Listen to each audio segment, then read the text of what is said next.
This is Jackie, supporting you to build an emotionally healthy step family unit and also supporting you to live a more brave and courageous life. Today's video is for those of us in step families. What are the principles that can support couples in step families? I had done a video before on the fears that couples in step families face. So we know that couples in step families go through different challenges. We know that they have different concerns, different fears, and at times the life is so complex that they do not know what to do. However, these few principles are going to guide you as a couple in step families and help you support each other so that the job is not so overwhelming. So what is the first principle? Principle number one is that broken people give broken love. So we all know that step families are formed out of loss, either through death, divorce, separation, or somebody made you pregnant and did not step up to their responsibilities. All these are loss, and therefore there's heartache and there's pain.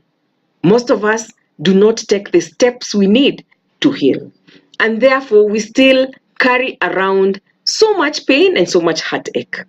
So if you get married and you're not quite healed, then you're starting your marriage at the wrong foot. And remember, hurt people hurt people. You're going to hurt your spouse that you've gotten married to or you're about to marry, and you're also going to hurt the children in that family. So take a step towards your healing. Heal from your past wounds instead of transferring your past wounds to the next relationship or to the next marriage. Principle number two is that your marriage is the backbone of your step family. So you need to protect it and you need to value it.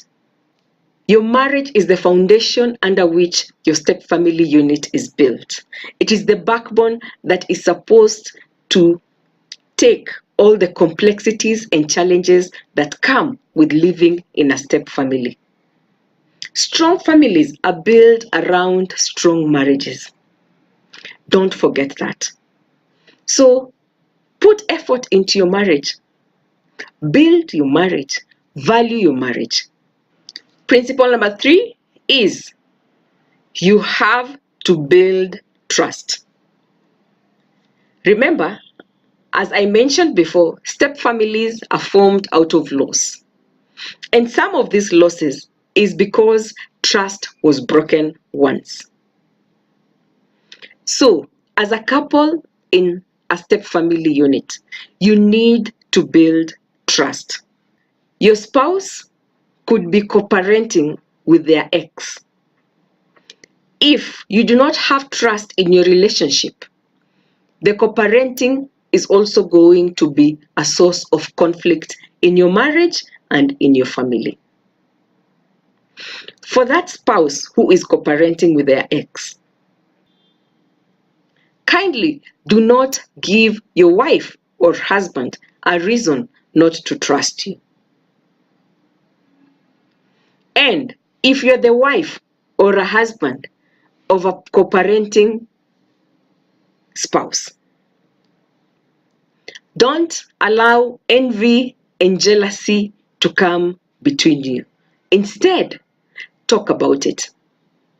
If your spouse has given you a reason not to trust them, then have a conversation with them.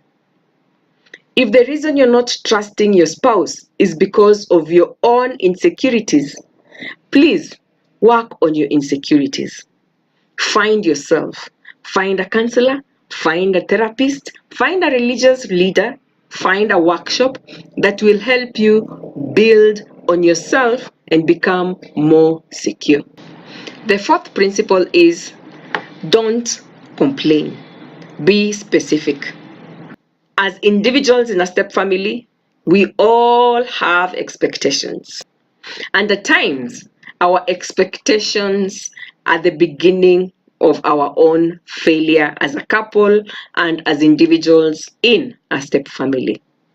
Some of our expectations are unrealistic, some are uncommunicated, some were not even communicated, but we are waiting.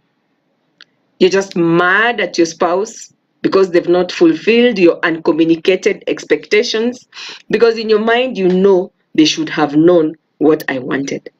For you to have peace as a couple in a step family unit, open lines of communication are very important. Open lines of communication will help us not make assumptions, but be specific. Don't just complain every time. Complain every time. Believe me, in step family unit, there are so many reasons to complain. And if you choose the path of complaining, then you're going to tire your spouse.